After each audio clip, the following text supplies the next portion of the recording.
And also aye fiada so nkwa Nyankopon no wasai aye na wo wade no epiem Nyankopon no so na ne nhira no so ente bokro so Nyankopon nhira no ente bokro so nipa ba kope ene Nyankopon nhira no dai bi wade ne nhira no ato de apete wiase na mu ene wo hwese ne ma ebedu so emfaso ntedumra yi yende Nyankopon ase se wade the gift of life and kwa home no wade afam yen na ndanso ya krati asefo a ya baba som amagana mamo ajo mamo akwaba na masada ase awo kwansonko so se wuri afidie no ato Western Diamond TV na obaba hwe na watie Oman Mpuntuo dwumedie ena me no komo bebre no adi enoti nyabra mame na donhwere mienu a edamanimu ono me no ending komo with the entire production team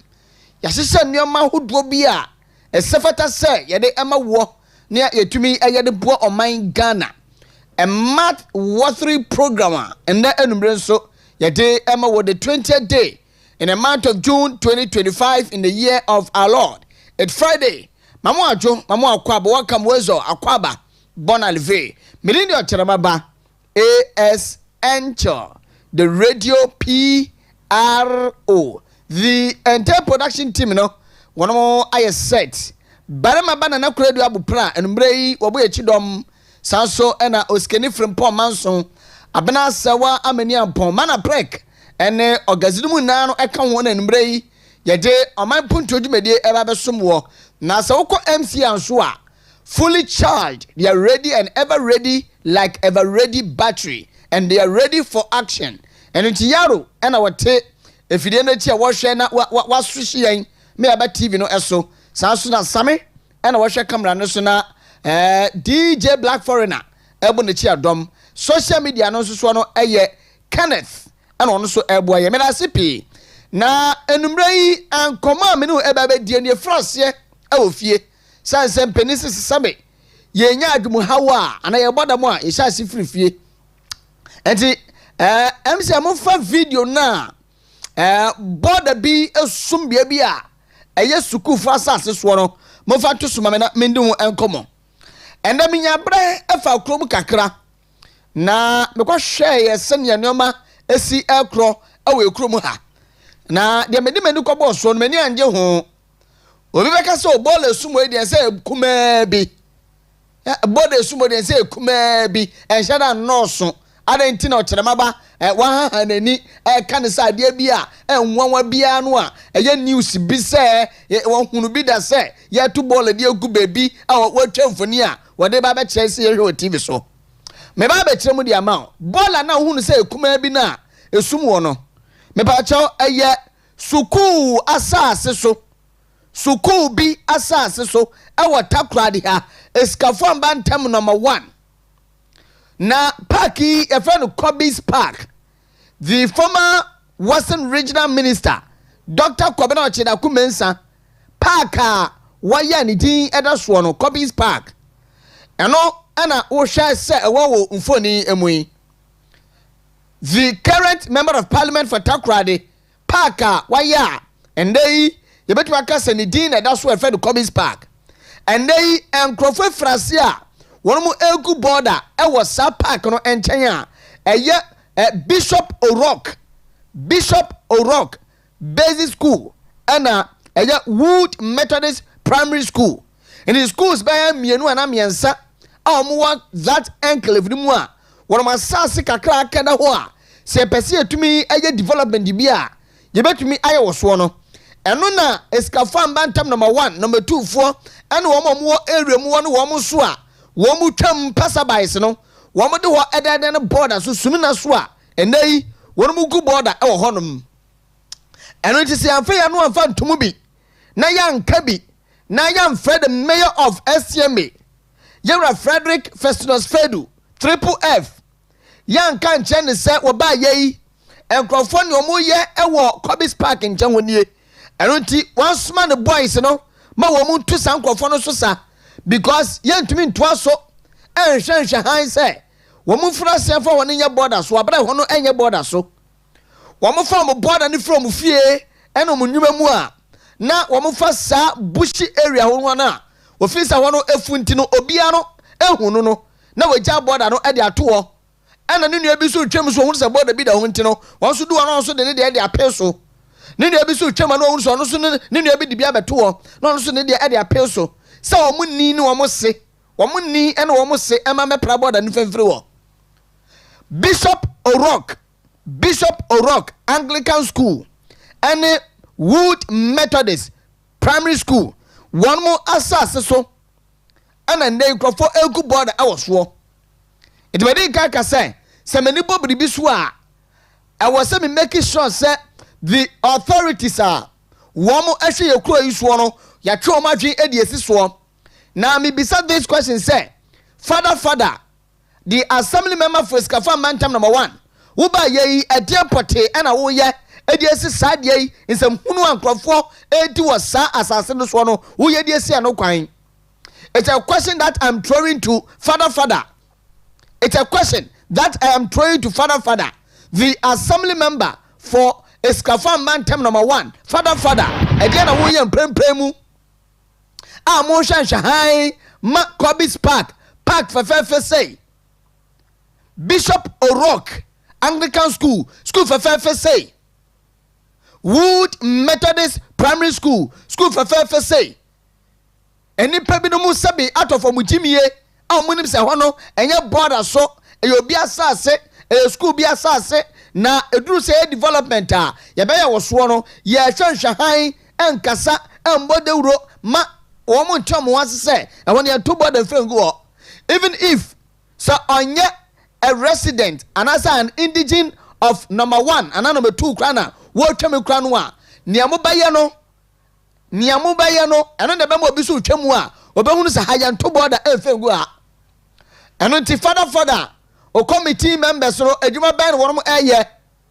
the unit committee members a yɛto aba edi yi wɔn mo 2023 year December mu bibisa sɛ Skafa Mantam number 1 deɛ no ɛdeɛ na wɔn mo ɛyɛ even the assembly member father ɛdeɛ na wɔn so yɛ a yɛfra sɛ ɛde wɔn no ɛde yɛ border na ɛnna mene the head teacher of the school ekodi nkɔmɔ na because of Ghana Education Service GS sponsorship mu ntino mpɛsɛ mɛbɔ ne video no mpɛsɛ mɛbɔ nkɔmɔ mene ni edi yɛ akyɛ o TV so but wɔn akasa school no wɔn hwɛ soɔ no wɔn di yaw paa a wɔn stress assembly no mbrɛ mu bi na asotwe bia no ɛsɛfata bia no wohwɛ gata yi mu wohwɛ asase no so a aside sɛ yɛto border edi egu wɔ no nkurɔfoɔ so de hɔ adane agyana bia obɛkɔ na school hɔ asase no so baabi a yɛpɛtɛ na nkwara no agyina ɛyɛ assembly no na ebinom akɔkotwa wɔn to edi egu school asase no ɛso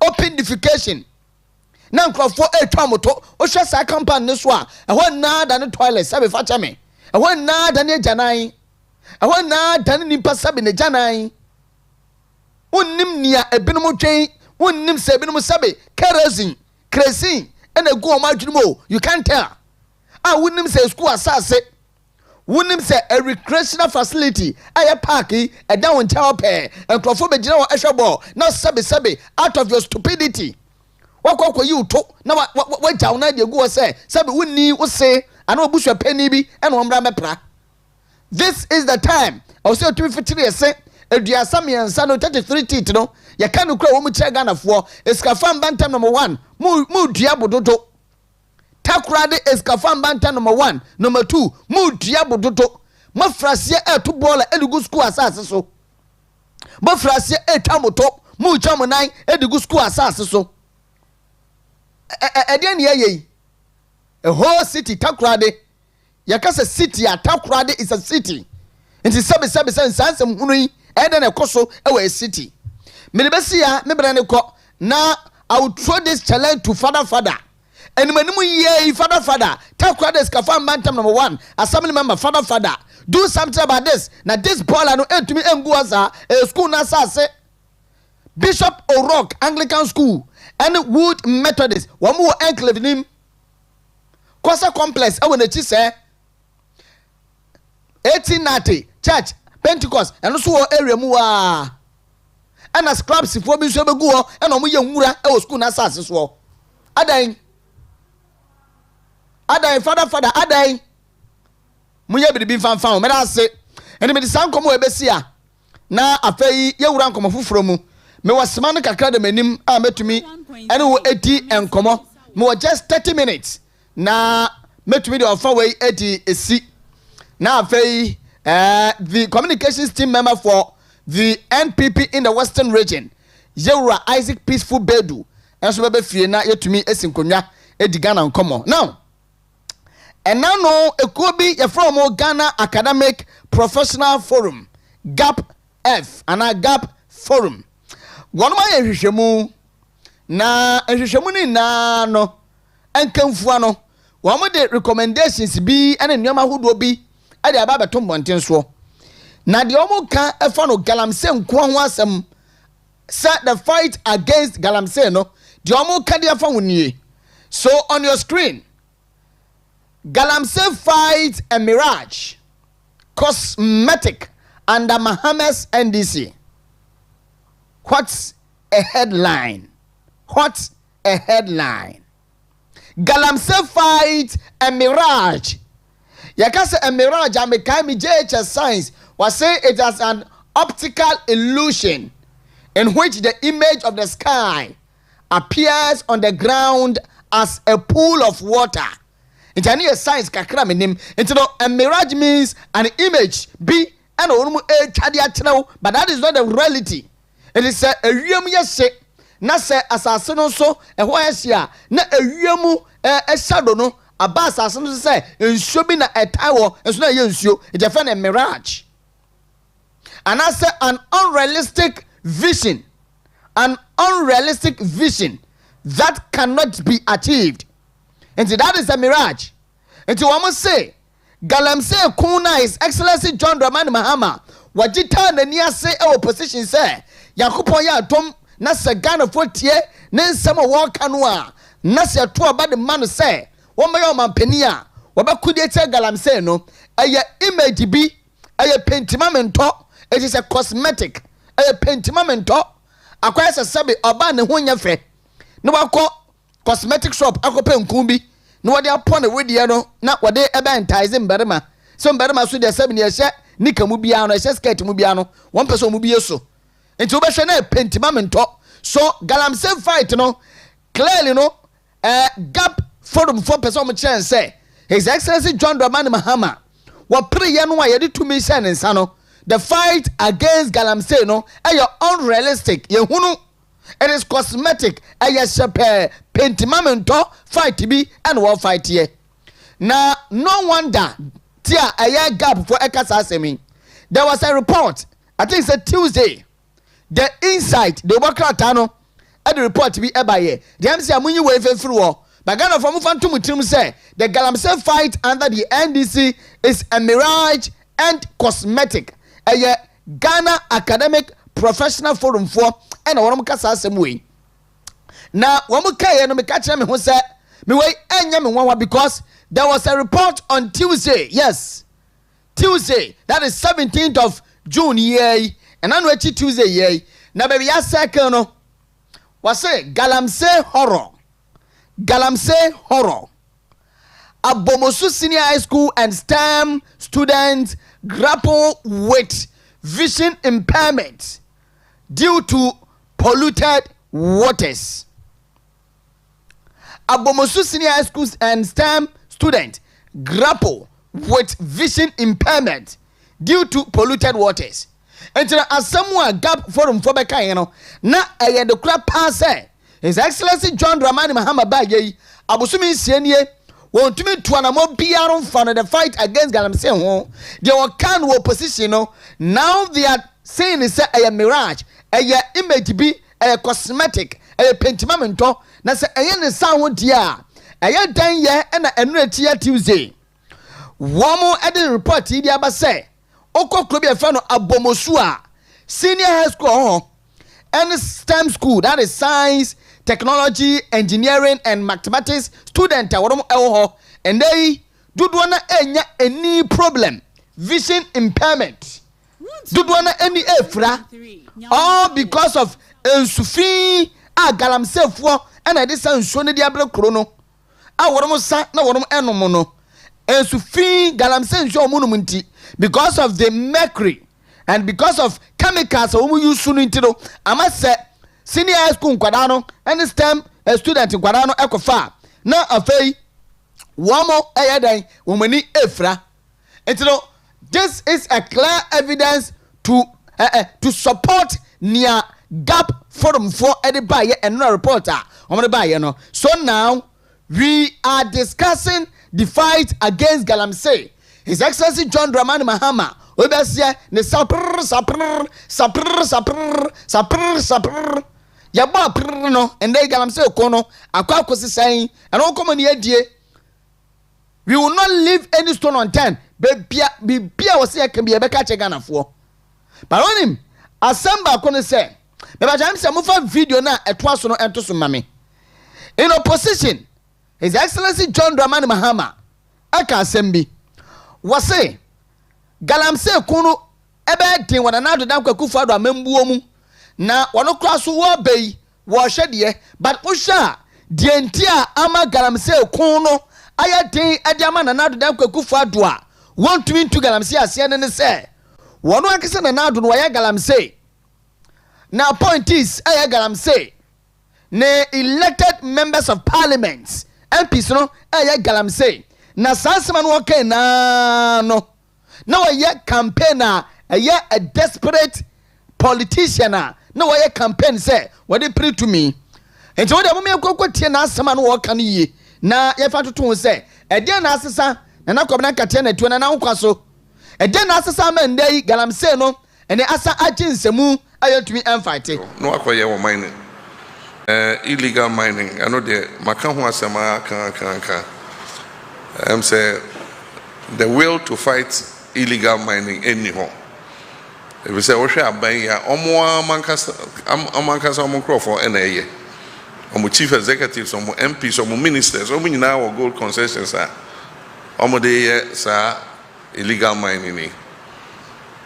Na ni Omo can say Omo say party here sika. That's the slogan. Omo de yes then oh party here sika, party here sika. Into obi yebi. Into the market say me ba my buying o person ye minor or the koye minor. You can't serve as an appointee in my government and be a minor at the same time. Now you this year now one of my appointees na me who say you are involved in mining. Na me ko investigating na no kra me you if you no akoye wo mining. Until we extricate political class from this illegal mining, we can't deal with it.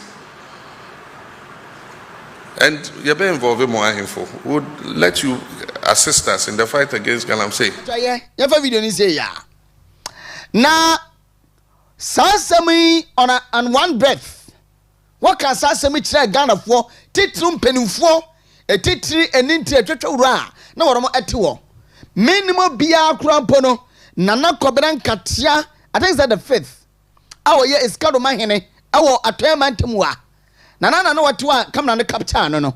It's not a penfooted trebia. Nice, Excellency John Dramani Mahama, and I'm sure so about Western Region. I don't be a side video way. I catch an anonymous penfo say, a year NP before, and I'm more A2 galamsey no. Into no one no, oh yeah, Obina Sapase, Obana Membo Mudia. Now person mining now go and do your mining na jai no on penkrofo we no mbebu on mine nti ano wa kan ma ne to Ghana fo akoma so send ye John Dramani Mahama obeba nti ya to abanso fama no na MP before na mpo awe me galamsey no na yi wo mu emfemfiri wo edu baby is Excellency John Dramani Mahama aka kire en say he will fight galamsey menace no with AI. He will fight the galamsey menace no with AI, artificial intelligence. You can share video no somebody. What that one? You share video no somebody. We will introduce and encourage technological innovation to improve capacity for coordinated monitoring of the small-scale and medium-scale mining sectors in order to reduce the environmental impact. This will include using AI to locate all small-scale mining and galamsey operations, to be able to track excavators and geofence all concessions to ensure mining operations are not conducted in unapproved areas, especially in water bodies. When we talk about geofencing, there is a technology that allows you to establish what we call virtual boundaries around a concession. And so you can, in real time, see what is happening in the concession. If an excavator enters, you know an excavator has entered. With all due respect, in fact, we respect your high office. We respect you a lot. Because Brahma Bo Ghana Hano, Sabi, Yamubi and Bo half for cry, every quarter. But I can't, some penny, in semi opposition, no. And none near AC Nay, and even gap forum for a report on the bus on penny. Your fight against galamsey no is not it's not a reality something, or it is unrealistic. And unrealistic, it is a mirage and cosmetic, which means you can't fight galamsey, but you are saying a whole lot of things condemning the NPP. So woman the air galamsey no, and it's got a phone to about 50 woman. But AI now is Excellency John Dramani Mahama Carr said, what about fighting galamsey no? I don't know. Say AI no dey di kan ni a me pa mo fa video no to mama sound mo yin free mo mame. Oman Mpuntuo is Excellency John Dramani Mahama was say ya to abama no a, and of course ya to aban so de ama no. Enti no what anyway the next video what the AI and ebe fighting galamsey. In the first AI Oman Mpuntuo ba ya wa adopt ye the artificial intelligence wa adopt ye ndai what if fighting galamsey no and the wo TV no so no. They recruited 450 blue water guards from Belly. Available ntino regional minister honorable Jonas and what one and I am Emilia Arthur fisheries and aquaculture minister wants to be trained and until yet Ghana sika say waba bemu die ni AI no Ghana for Trabama ne dia the first AI and they say water blue water guards Ghana for yembi say question say John Dramani Mahama is Excellency ba ye me ba video no betia wo so akọ nim panka me pepa na enya blue water gas for mo ye Emilia ata no ne ade e benya bread am mo ayesisi a blue water gas for side na me hia me da say entino the first AI Oman Mpuntuo say Ghana for wetumi adopt it and implement it to fight galamsey no and the blue water guards bele for. And it's the Ghana sika and the omoka. And they maybe say video na tumi ko ni mana. Maybe say bele for way in faso ben and abom so with respect to the fight against galamsey. Maybe I should be some of those questions. If faso ben and sa bele for the blue water guard for ya over 450 Ghana for ye train wo mo awa syllable na ye dia aka dia ma wo mo esatu omo ka bosome efa so ban na abasa bele foi yellow and green foi we ye bra mo pass out no efa so ban na aba wo mo so ama my Ghana in a fight against galamsey. What be some of those questions? Efa so ban aba wo mo so omane boka sikogu just like that. Nina this was the AI ever fighting galamsey and the first AI no artificial intelligence blue water gas. Another AI His Excellency John Dramani Mahama Baya why implement it me bacho mo fa no so to my second AI artificial intelligence. The next video on the legend ye and the AI His Excellency John Dramani Mahama what can say be implement it. Nobody are fighting galamsey no. This is the second AI. Honorable Emmanuel Amakofibua sat on a live television. I was AI artificial intelligence. So this is the second artificial intelligence. One more idea you must see. And wait, it will fighting galamsey na a question. Maybe sir. Bele edan chain. Minister Kweta TV so wo su ma. And no fighting galamsey So is this the artificial intelligence? His Excellency John Dramani Mahama ekache and say what about fighting galamsey now? And if the AI need to send the AI away the AI papa because we are artificial intelligence we need pan what to but okay in a way say artificial because no what the artificial some the what here wo show people na huna no ade artificial ya small say as a Minister of Lands and Natural Resources gonna put measures in place na yetumi to galamsey for so sa akwa TV so wusu artificial intelligence AI ni bia AI no bi anie me ba cha na me kan na say there has been a reporter HSS Excellency John Dramani Mahama the fight against galamsey na wa accuse the NPP ebra na omu na ebu oman say wo mu na etu galamsey into Ghana front to omu ntwini baby efo mu si no parking no ni yemfo John Dramani Mahama no no oba wo the AI ne nyoma ho do be fight galamsey no and that gap forum for Okyeremu say the fight against galamsey under John Mahama and the NDC is a mirage and cosmetic and me the reporter now from the inside the boka tell me say okwa abomosu senior high school and STEM school a school kwala no enya eniyade all because of galamsey fu a wono say wo mu ensuo galamsey fu wono say wo mu nsuo eno tendei kwala no enya eniyade e wo abomosu senior high school and STEM school no na dia ma me gitu mu say His Excellency John Dramani Mahama can't fight galamsey in any way. John Dramani Mahama cannot, he can't fight galamsey in any way. And if make us identify make us or no kasa in opposition, no contradicting no. Waka A, Ochana Beka B, Waka C, no Waka D, Waka E, no Waka F. He was contradicting himself in terms of galamsey fight. Dedi kind. And no was young of Kuobi, and it's 9 months ago, prior to elections. Yes, prior to elections.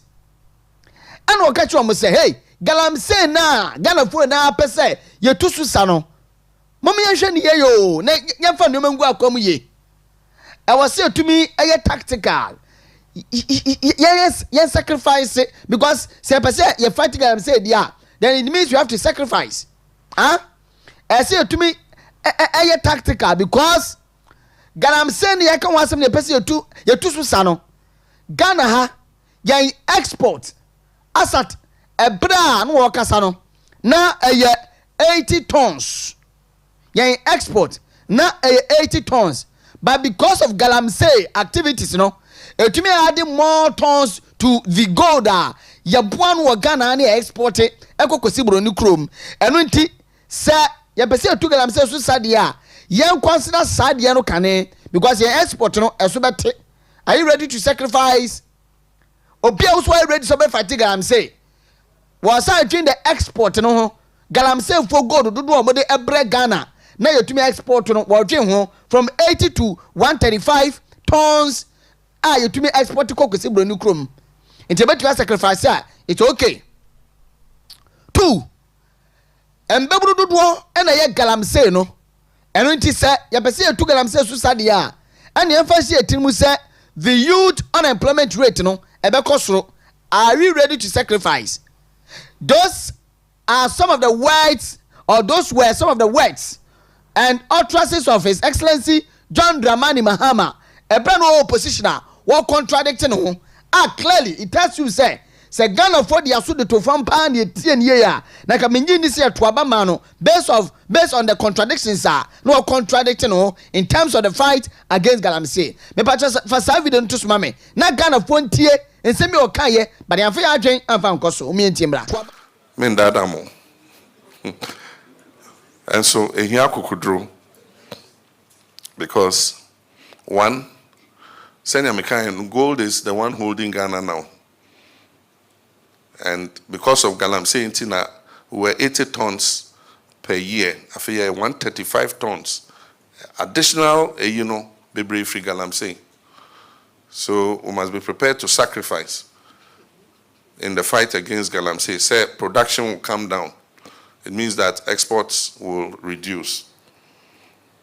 And then also the issue of employment. Because employment in the Enankodani Bebre.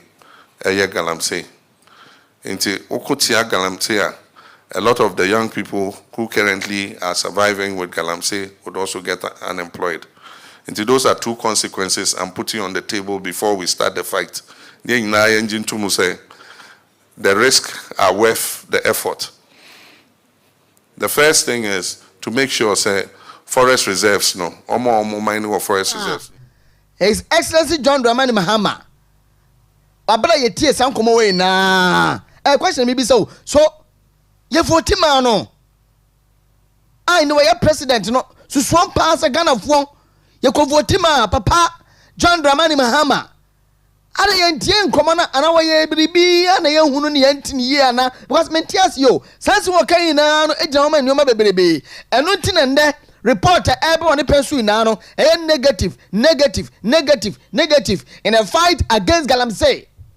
Mama for last video no fan trust na maintenance say and dem dibre kakra ezu ya ban omo mochi omo galamsey no ebra no why the campaign awo kwa dumba nso no wakatse embebu no won say waba the youth na omo galamsey na na dodan kwaku fado ene ni NPP arrest womo edo makogo efiase no waba wode say youth no na be sa be fie na ma ba be yo mo galamsey na mom the campaigns na womo na finance galamsey no yakwa akwotene womo mom eno nti uche first video no kan no unemployment rate no is and then be say His Excellency John Dramani Mahama akwa sisa nkwara na ye kiro mugumu ni na asaba back na ande galamsey koso a enam so nti enkrofo binum enya nifra enkrofo binum enya deformities awandei na membu obebu ya just 6 months no problems are AC and so ma Ghana Academic Professionals Forum. One more time say the fight against galamsey is a cosmetic and a mirage. No pacho, ya ko tie sa video no so emra. Obebu ya just 6 months no problems are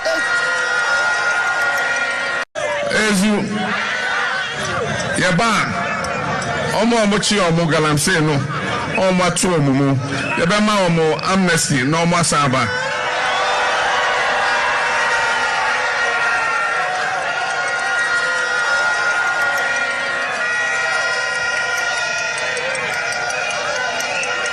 Ezu Lojidi se emrebia omo fomye omo enu omo ho enti yebe yi omo na yama omo another chance. Ezu yeba omo chi omo galamsey no omo atu omumu yebe ma omo amnesty no omo asaba nkoma hudo bia ekoko koso Ebra this for a campaign. Ebra wamo bashi the NPP. All because of no mu per to me. Omo ba ye galamsey kono adwo amonsem amande report ebe na medinka catch a negative. But next time se Ghana fo nya nkwane biem na 4 years ne beto yam biem ne yesa akwakoto ababia mu a aye na nya scrutinize the politicians from campaign messages are wamo edi brain no because ebi ono mo ka hey wamunya amambuo na hubu a sanse mo kan ni na doto na ya omwire free because ni okai opposition no eno na start a eye adwuma youth na samba okọ free all the youth no wama mu na amnesty na o mabo mo ye galamsey ndey edi sunsanso edi ebre binum e wo senior high schools ahodo ene nkronkro ahodo na mu meda sipi enayi enkoma me no udi ye no ehia sa me no udi because nia ebu baba sesia no eni no enyan papa efa no galamsey ho na peske ana meda na say for enumre se okura me mu kakra with any cardiovascular disease and diabetes related to sexual weakness, penis enlargement, OPB, and also STIs, infertility, air house, stroke, and our stomach ulcer. At the end of the dorsum, with the answer of phone number, no, not when a doc, to me, a D and Como, I was 0530 122 500 0530 122 500 and a 0268 477 660. Takoradi ya branch no ewa anaje Queen of Peace opposite the Goel filling station bra na yeso entumi fa ye mfidie ye vitamins no ene ye nyoma hodo a ye de say ya de minerals no enfanto ye de enso femfiri on fama me da sipi me da no me ho aba me ba me ne yewra Isaac Peaceful Bedu ebe hia ne di nkomo. Good evening. Nyoma hodo Our classrooms.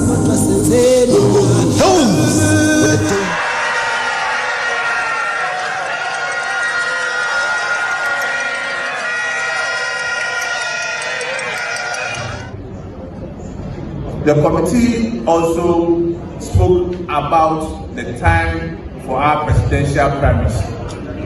And again, the committee agreed that that decision does not warrant amendment of our constitution. But in light of the spirit and letter of Article 13 of the MPP constitution, that power is closed with National Council to make that decision. And National Council today also made the decision that the date for our presidential primaries is set for January 31st, 2026. That will be the date that we shall hold our presidential primaries.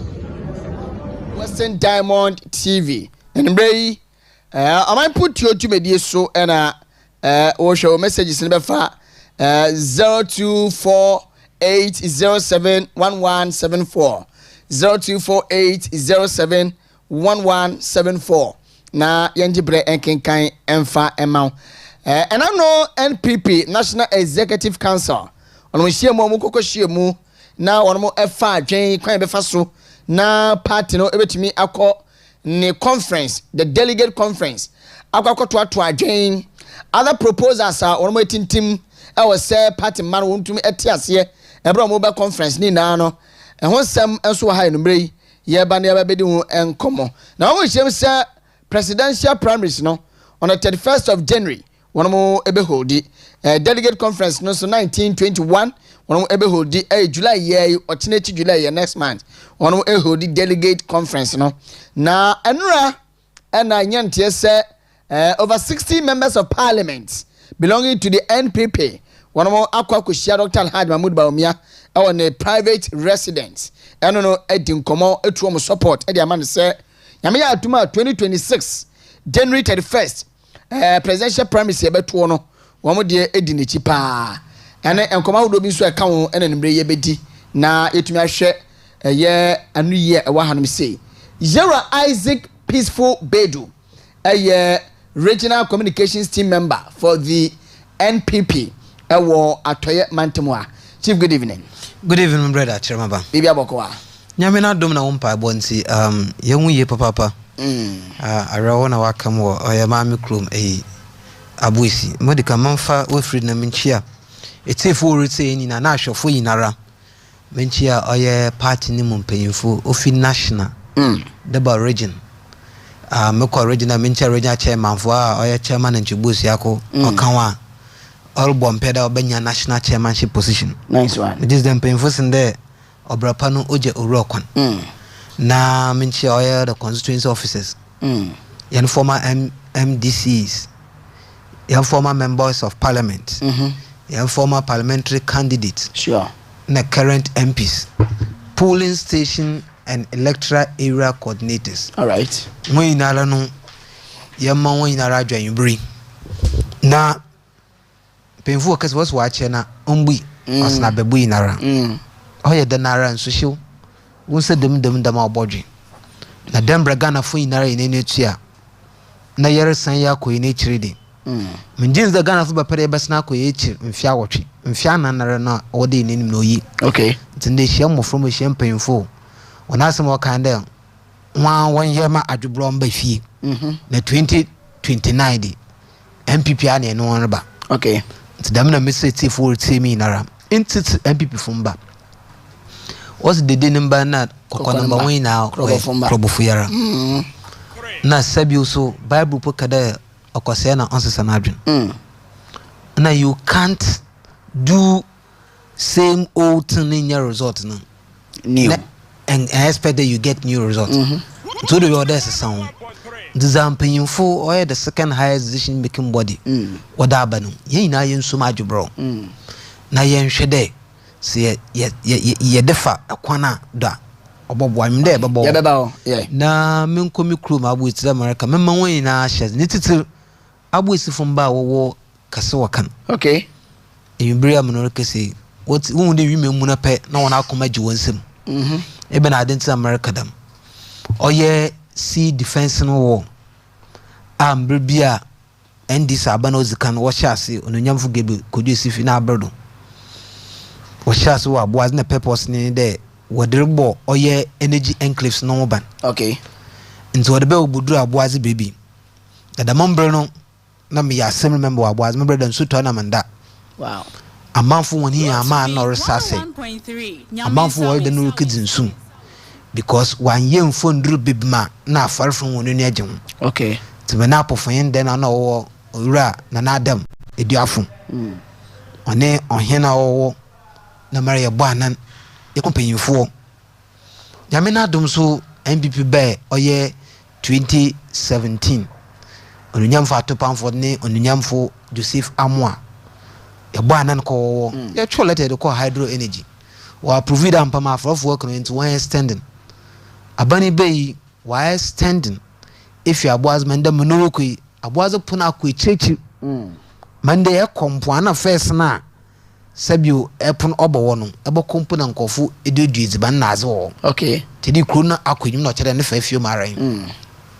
ye koto do wa amana no ye guri ye hunde abu esiso atoye nchem ye wa akekedi wo because ye yeri ye bi wo kire kase wo kan wo do ko abu esi kru minani na ya to be baby island be no we say to ba fada ma we na wa fefefe okay nso aka wo kakra na ne nwe da de hunde nka 2025 sanka abana to the purpose everything is there do wo to ejumezin do my brother fofi anto atana abana sesen anda manuri kesi de wensu no di nkofu nya na moye ni de na awo sam so kakra wo min de be nuanom wo no wo je nim oto aban de ma ndc ni bum because on adwen ya one day ekwana na MPP dem time yel for dey solve problem no no nkoye ma wan oh okay but then tell me say oye nya yen honorable yen maami Emilia Arthur okay oye one of the reason abu esifo mo to abama no kejina okada damazi de gide phone call he here just phone call keke to resolve it oh okay on your problem ya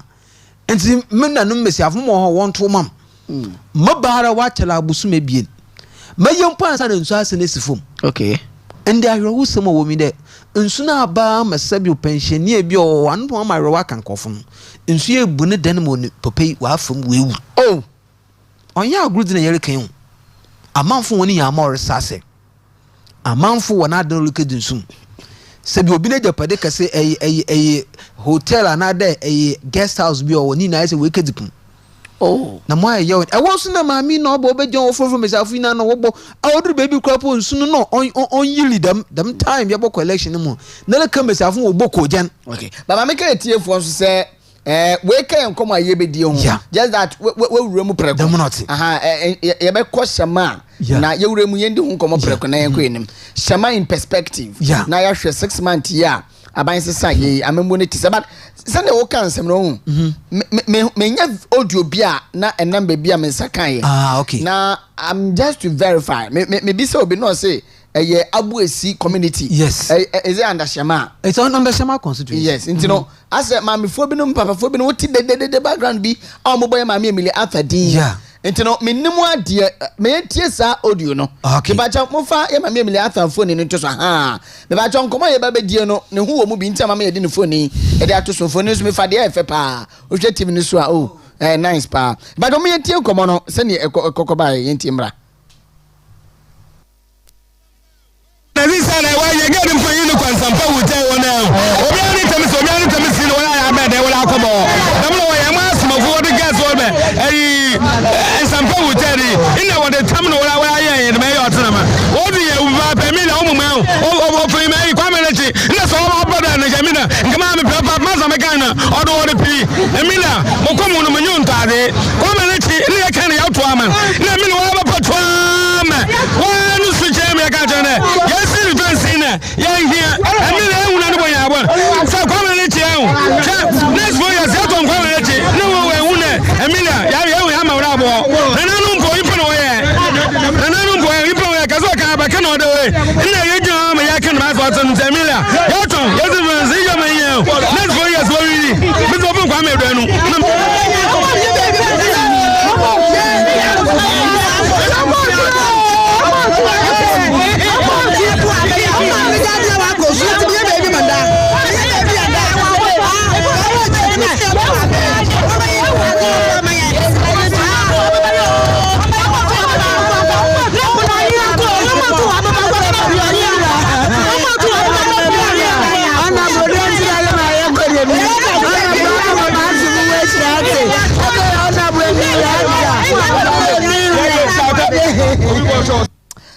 Okay, so where audio bia mensa so Enfantine modu mensa da ntini. Yeah, brother. I was saying. Zawore kan inara inde.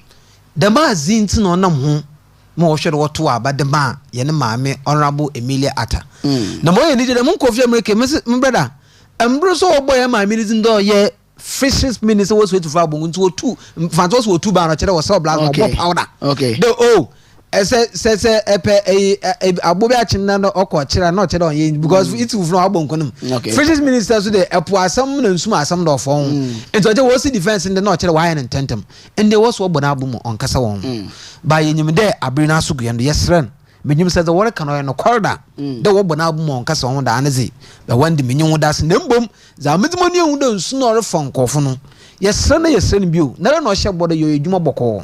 Nyame na adum so nda so eyi drip you aba say Zara development no pon say won't won shama na no kwado my brother your quarry companies bebre wo nyame na adum so eyi common funding since you are from 300,000 to over 6 million per quarter nka ni sika 60 billion per quarter ebe na djuma na wodre yes say won fon fuel drip machines no one from quarry companies wo they won pay boulders na de no from bo wo bebe because e japade lu consume any nimpa credit can pay we we nyimo from baka ho is a message afi na nsu to na akometu amanfo na japade hiama na azini na orobobo na ombo na ankasa no ma nya no bi hu de no so obe no as fisheries minister. Okay. Wotum wabua so onim nyamfo Gabriel Kodje sihwe wonya fisheries minister onim nyamfo Dr. Atupanfo wonya fisheries minister onim nyamfo lawyer Samuel wonya fisheries minister wotum wabo mo aye seed transform aboase woda kapem abo emi amana no mo woro kwashama ejane de is fisheries minister oda na aboa no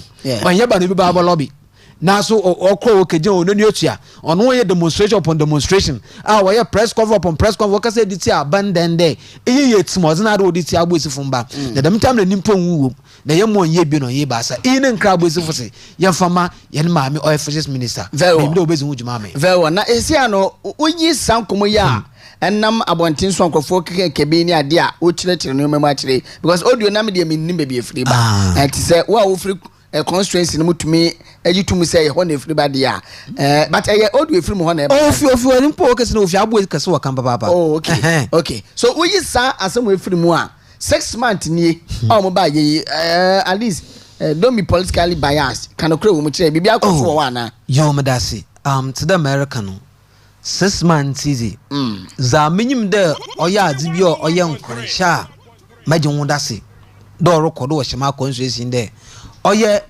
akwana official shama junction o send the abanda down MPP for am start okay anu na abani beyi wanka de MPP a sha ase wo ko bebi nti da me de yenje me fonto because wonyim da ni sika ne da wo contractor no wo da am no le yeduma already na we gudum halfway because na wa tra nkwanta kasedo if shama junction wa tra nkwanta wa kakre mo du shama secondary school okay enza wa ka shama secondary school to shama ana zama jida se de etuma no gudu gidigida oroko bodon chat machine okay iya ne difiwa nyame na adom sa banda do ne drip machine so de beyi ana ze sisi ada no wodre yeduma why end by day jet machine ochema ba for uska bla na from blan minim dan kan na abana na for fuel MPP abe de drip be no na ya ne for fuel na ye nde ye fa yi oye rose na ade ano no mamunua no aboaz na agbesu enya mfoso anka mbrenka sulute aboaz na agbesu stretch akwana ya pacha blono bi wono ofren obodo nka kalo nko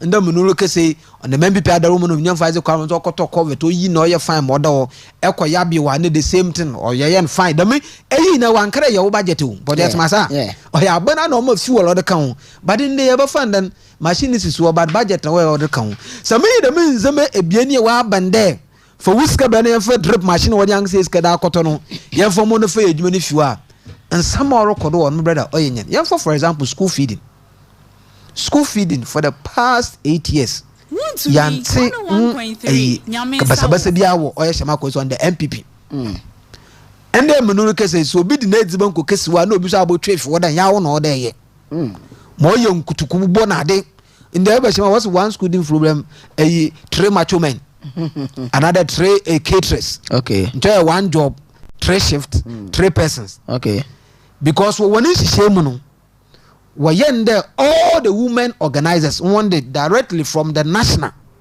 but on that masi no what that appointment what the moment but in confusion the them women organizers na what that moment baby am eko sekendi for women organizers wore ye eko e Cape Coast eko e kosimintima shama anko say the women organizer no wanted no ye na the was in the derby was the MP no any MC no answers wa afo onimpa I don't know why how the war ebe mukuma agbara the same thing in nuanu mebien why man so the wontem but on that masi okay yan fa no fonto nchene otodi bio and then I say eba assembly assembly concept in there your committees ye ejuma ye boat them parliament or committees and in assembly no a 2 years mandate subject to bia about you no be you akobibi and the MC obey otis don't know ne your friend then yen ma memliate obey assembly members na one bron so you know just a few months in office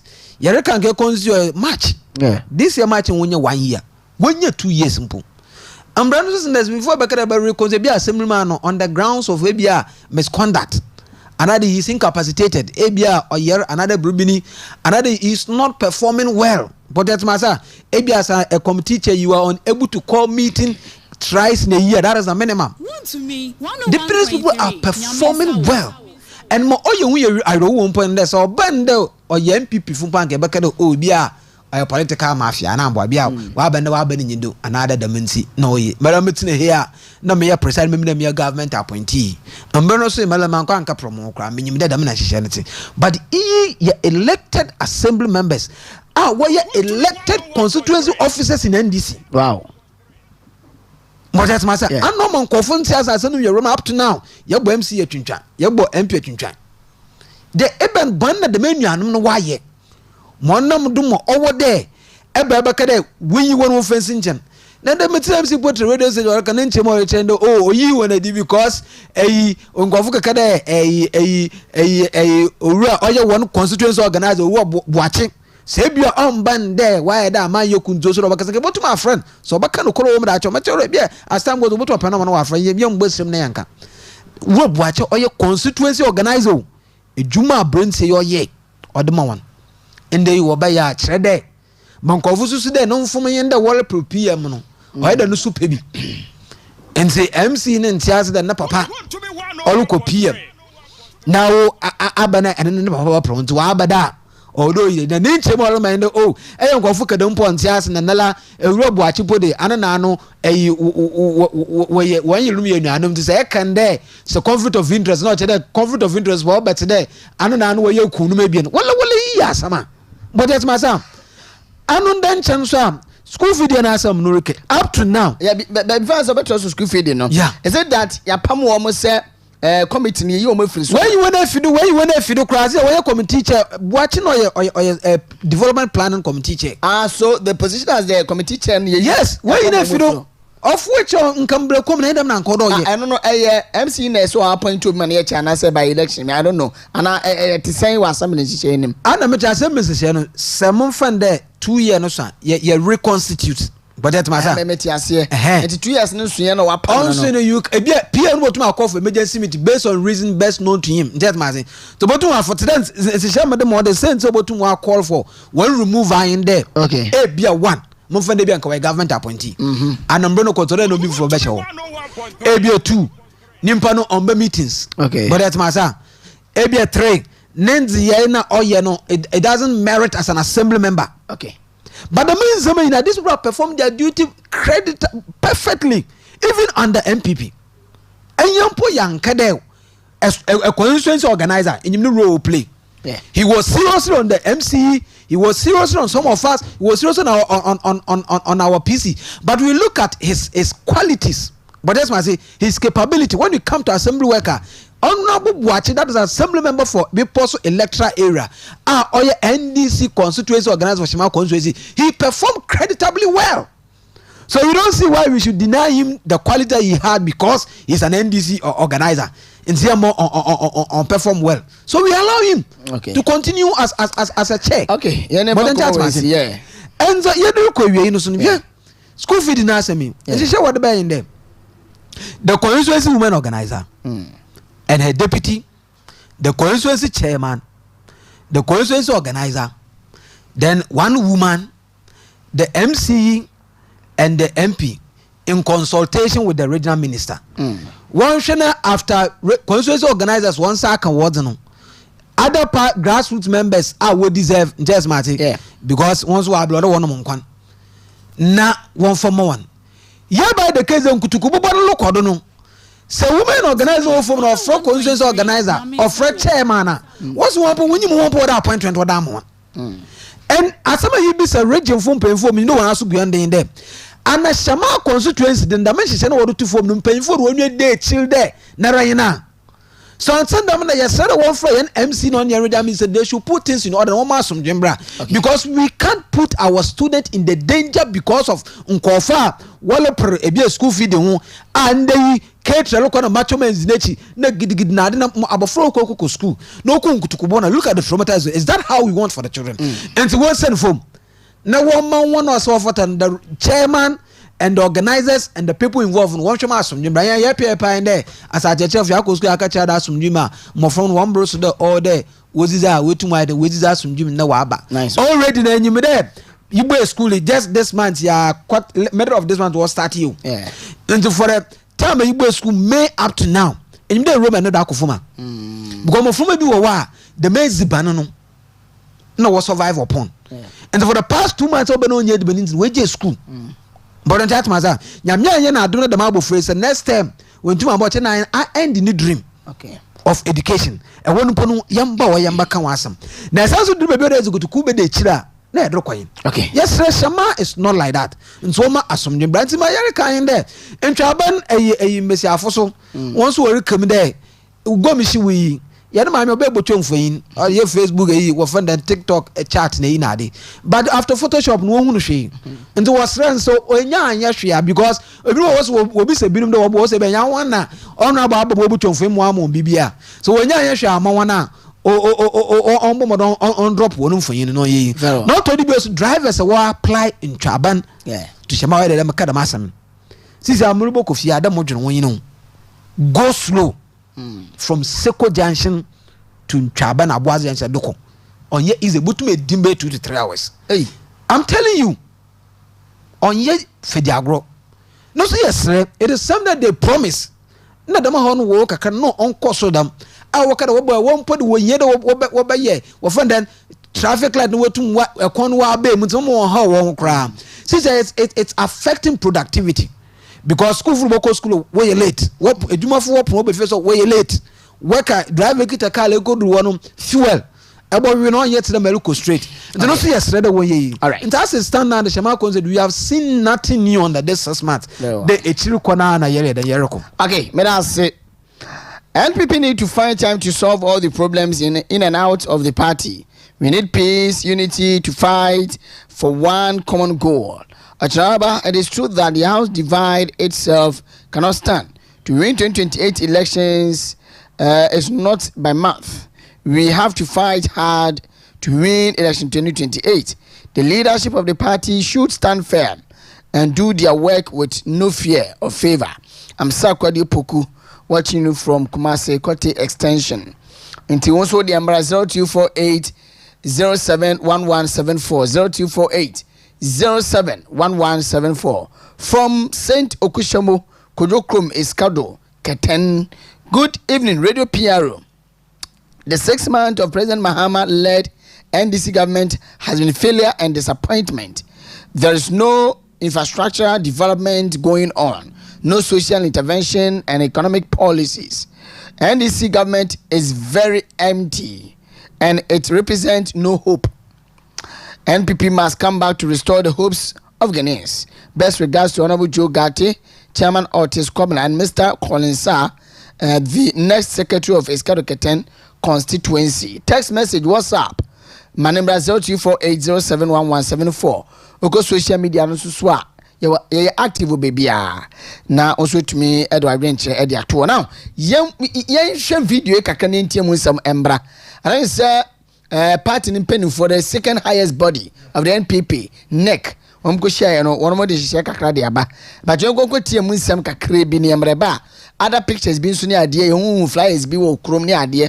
ni na so isi wa but on mentie sa video no embrase a me da se ek on ko share no won mo de share kakra de aba but on ko tie mu nsem kakra bi ni Henry Nanabuache, the national organizer, is the vice chairman of the committee.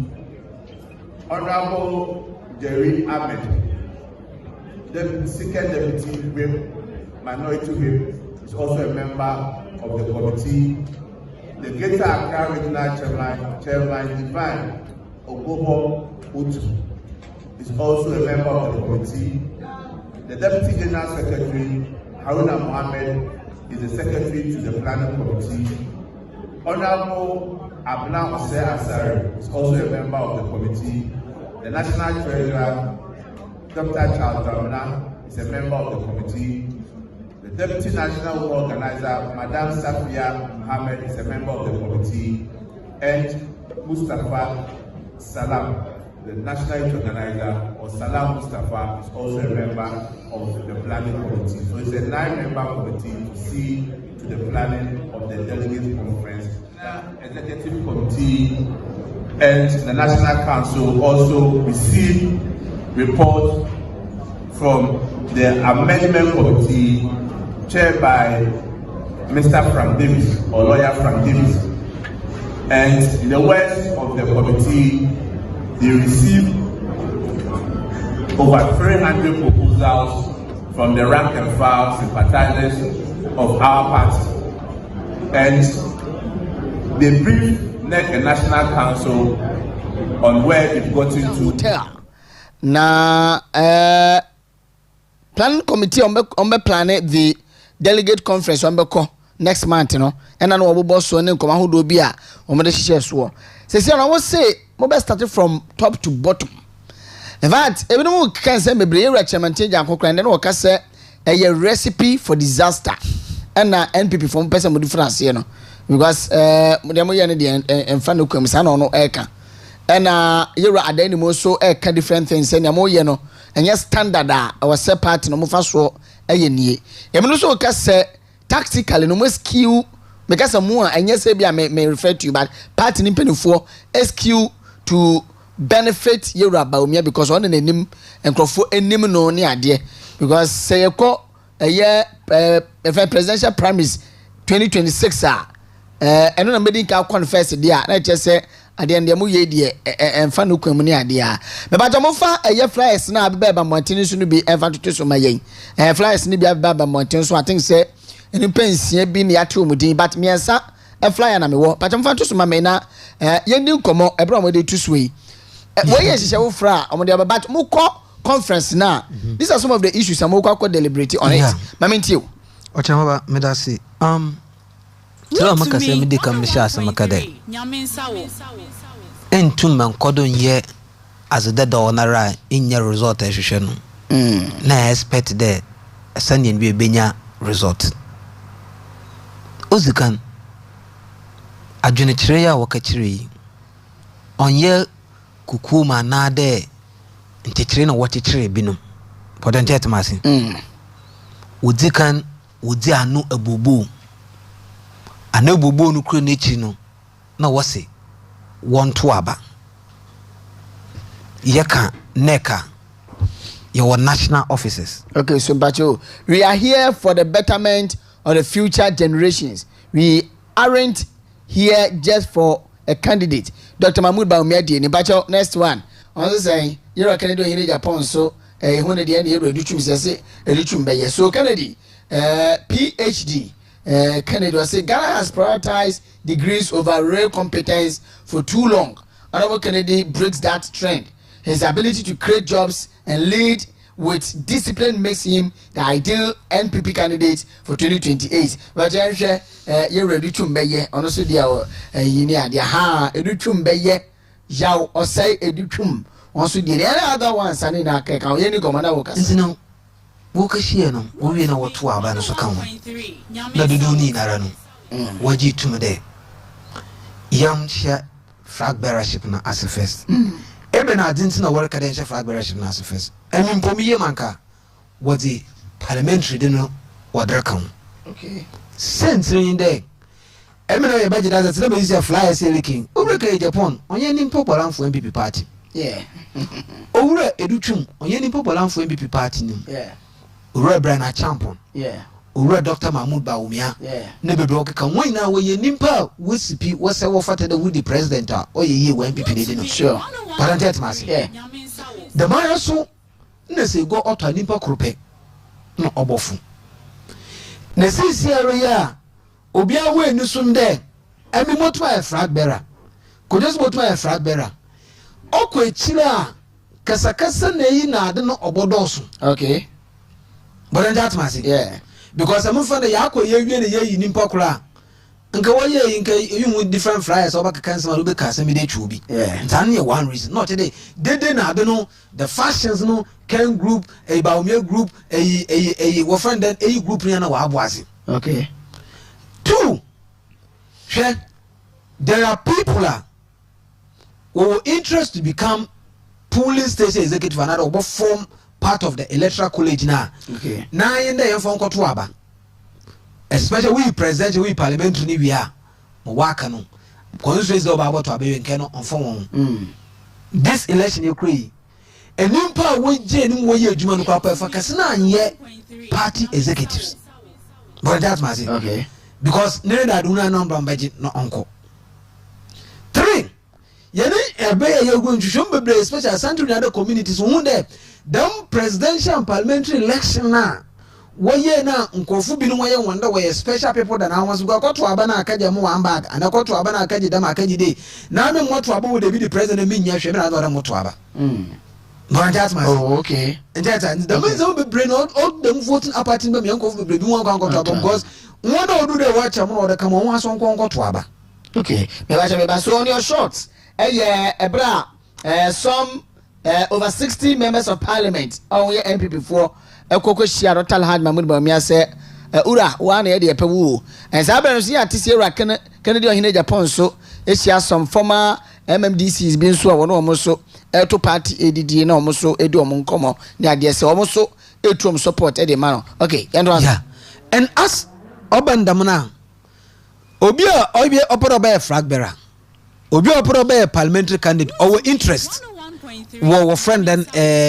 polling station election no. Okay. And that noise so bebre there are so many issues we couldn't resolve because polling station election will be or them minyo obia oba boto abama and no baba ye dwuma propose on ke dwuma na ye won ohwe we know some people nyim de I watch am bobam party work e ya pa na mmom obenda abato ento mfa maami amiso me MP ana amiso na mo ahead ntino ma kon membe shim okay but that matter ntino obobo ma dem mafiales man de na adini na no widen wakofum so that you get the correct position now say say rekwa akoto aba na wa atu ewie nti say pre executive do de djuma na le ba ye okay you will get right and competent people to come and do the job na za mesre yen party fun panyimfo na wore kasa hwe obili kede na onyi de se na ni kremoni anado onyi de se na ni businessman ano onyi de se na hwe Christian ni benye kremoni na abato businessman benya offender krachini na abato ye na ni bobom na yakọ nti onyi de ye de ye ba keka da mansami na de I wish but this period nkipo ya sam papa Ghana fu want a lot of things. It is time though that you to me jina ye nando na ye check government no nzamori ye tro krom ha obidi wo friend then a ATM card order badge appointment obi no tro do no correct dey rabe on ye that reni was them the card and ya trade with them the am appointment for health insurance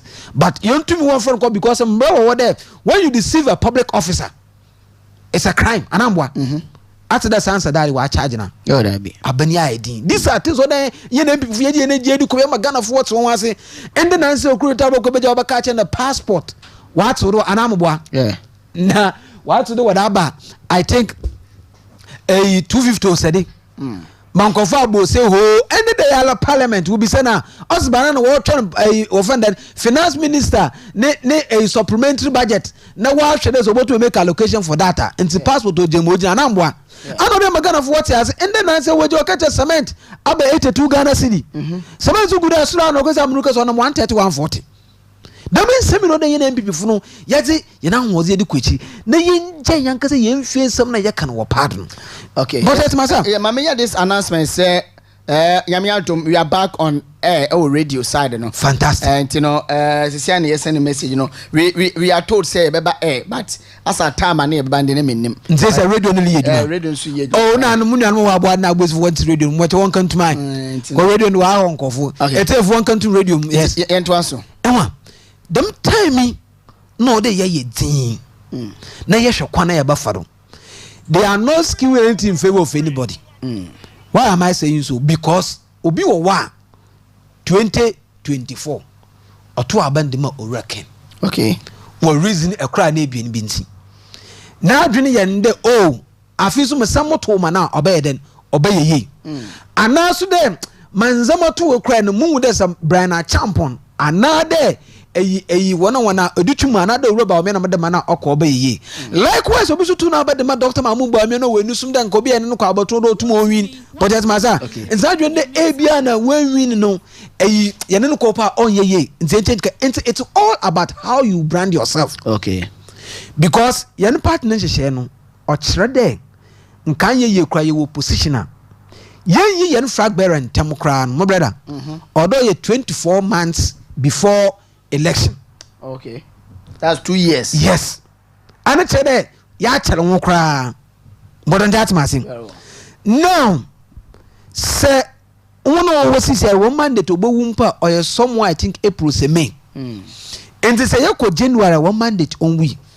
No ye tum one ya canon atum ya ka pressure atum no oye denara enuanu wo kwakwa kasakasa baby.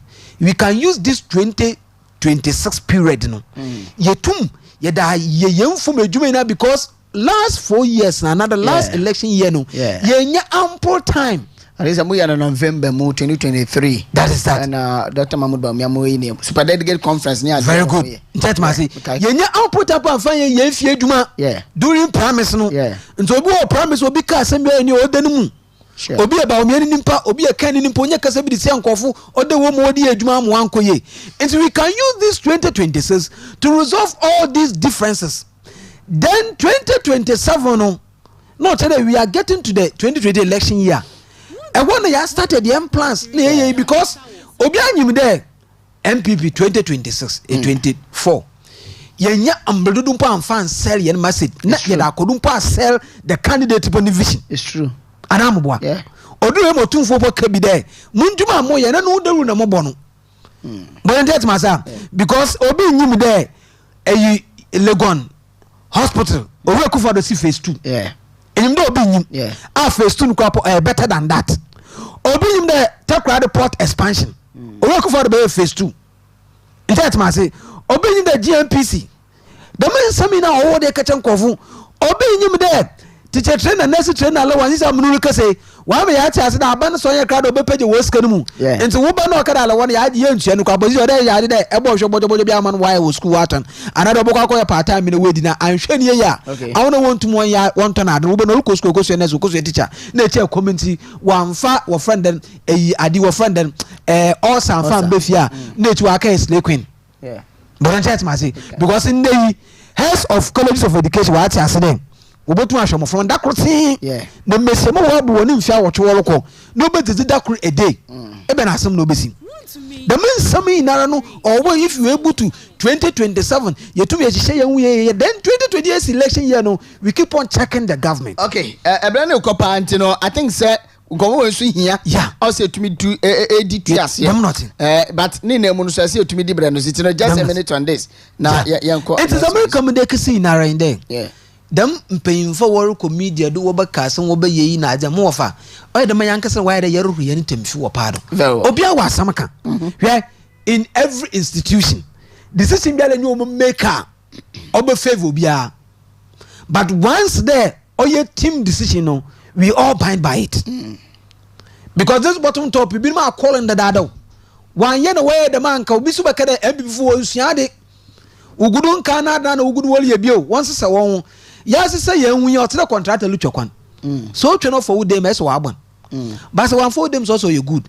nti masem mpanyimfo no na titafu na ede no reka na oleka osba wo mia yen no so yen ba wo mia ono bia anya asam o ba wo mia the same thing on kase nsi obi ada o Brian the same thing by na ye wo form no mo of my sister ma oba ye ya wo na you see ebeye campaign gidigidi da mo bia e bia na woni mpa na nya budget masa na obi enya na wan kase wa asem je baby aka no o ma won nya wozen because 2024 the man dey be hoyen nkofu wo genji wo kaka kansama kase wo di tie candidate bi no odu baby na wan kase wo guilty conscience wo ti babo bo on for wo nya wozen odu baby kwa pro wan kase wo numa ase no obi no wo no wo dey campaign wo di tie ensi ye mpere na ma no baby o ye nya abotal na ye nhwe zampemfa aka e wo kase bia neck or a proposal will propose on the way sikra. The higher decision making body and delegate congress. No? Let's organize ourselves peacefully. Young kwasum dream. Young catch the mo wolu susu do ye day no. On ye dem no do yen. Dem yen dem asum dream. Ye na ye pia at the end of it no. Ye one person or ye the interest of all the party. Obotuma bridge ye no nya together. Ne yetum ya fight against or ye end this or Ghana konichi. Na Ghana ntam because nkofu bebre look at there. MPP nkoti na amambu amanye kuwa so wo ba banuma wo ye nhihye ya it's true Ghana ni bebiara no so o take advantage of it otumo sesa na brabo it's true pa ebe hadin in America dam because in the nkobi ni fi onya ne ba mo abofo bia ekobusu bi ma sakufu adam ba nka wonya abofo wa kosko akọ boarding house da ende wa ba we bi yefio okay but then that ma say kufu adam ba nka ende drip machines wo ye na yin ka yemfo yehun bi da. So we go for damba and ambulance in once in the blue moon. Okay. But in that matter, the means I mean wabam maternal mortality, wabaturu. The means in wabam will be safe and for life, one on kodo. But in that matter, it's no policies that she papa aban oye. Aye cry in the telephone. Yeah. In the older fool. In the you offend the hairdresser of welcome because Woli Juma was them a filling station phone. Dum Solomon wa kaka so wasn't the dabi mama yanka. Okay. On the his essence not done go for the kanye mojina and he was boldly confidently said that David or ka the moon or tin and answer for says other day. Maba motor man na oyo itum. But mu ko meja man kanye oyeden osido. In the kind of one fashion funke we ku for the crown. What the martin what the cane. Madam say you fan ko kon I think this issue of bottom to down no issue be obian so channel on it but e be say party mpenifo say proposals dey proposal say moko delegate conference no so a nia party fo bi mu so menya kwanya aba na be ka no mu fa bi so fa nkwa adwen mu because no bi sam say na mo ne bi sam meko delegate conference anka mo can say mo take committee mo ye constitutional review committee on tiase no okasa but later me chana se say constitutional review committee no after elections na NPP co opposition and ye gije nkrofo adwen e bi so mo say e de ne yenye famfa ho na yentumi embo na constitution no so yes that's the American delegate congress na yakono yakọ bi e kai amendment e kai search wo yen constitution na nsache yere kwa ka ya mpa wo nkofo na wanje nkofo wo na adwen de o ye ne mbrapon na ye di edwuma no wa adwen ye o de yen sesan anade ne dem mbrapon na ye bi na wa bande o mbra na ye de nka ye hye ye na abato ase nhyas wo fonye fon nkosoro no wo susu de nde yen fa mfi soro yen fa mbrafom a oye adwen kira wo gi free MPP fo wo fom wo MPP fo mpayinfo bi no wo former government officials wo other civil societies wo for the Christian Council for binum wo Islamic groups onye ada oye do nimpe work oye ada fitie to abawiesen like what which me the whole Ghana why the margin cheni na and so be said that ma the man sami na yere ko na yakaka do nsusu ni adwena wa abani and the party ni way forward na mbreka kro we enemy ye na mbra na kona ye na ade no yesusu den de yen fon today nti ye na agitumi ayo no kire wa abaye nhihye na yetintim wa abaka ye mbra no nti dem not me that's it. Well, it's a good day. I think we, the MPP, has not learned any lesson. We need to fix the broken party rather than thinking of January 31st, 2026 parliamentary and presidential primaries. You know, also there were day abani. We also say good evening radio PRO. NPP is coming in 2028 from sub-zero. We say Joe. I think say the Makinka the amount. We say Okyeremaba Blackwood deceived Ghanaians and he promised us that the passport fees would reduce from 500 Ghana cedis to 350 Ghana cedis for the past 3 months. No passport has been delivered. The reason is there is no money to post them. Lives of NDC. That is why Dr. Mahmoud Baumia was ahead of the NDC in terms of IT from Sister Debbie Bogoso and also Edene Diabama for Wakiki Diano Enfenwe. Was say this man is making a lot of sense. Inti medasi now. Galamsey kono sisiano could be from more Ghana Academic Professionals Forum. Your professors etitri and woman. One of my tenants say, the NPP are twins and yeni for the past, like I say, 6 months NPP co-position, how we put your ban way in account, or we holding accountable, and send your maybe on my yedia shemua abuama, amembo so ekosu jojo no, ye rate, and then only to come one semen. But I never come kind of say the fight against Galamsey and the NDC and John Dramani Mahama His Excellency, a cosmetic, a shepe. Yes, a pentimamento, and essentially a mirage. That is an unrealistic vision that cannot be achieved. But also, John Dramani Mahama His Excellency Swa in opposition. What can AI and AI too back on can add by the blue water guards, and they were there another AI too. They buy a minister no TV Swa not was so artificially. I don't know. Aside that, me want to fulfill why so far the fight against Galamsey, who is saying a question. Okyeremaba amidi nanka my imagine the Galamsey asam on then this need John Dramani Mahama na but the monkey because on yada why wadwin the obeye bibi papa bi wada ba anade wobotum why ho bibi okay because in them no rekesi MP all our winning honorable Fulilabi ebela nso ntum nkono krum Otran kanol de MP wo no kroma yemfu why ya manzi we twenesu nti za mnu keso ye MP so apare so ye awonwimini anamoboa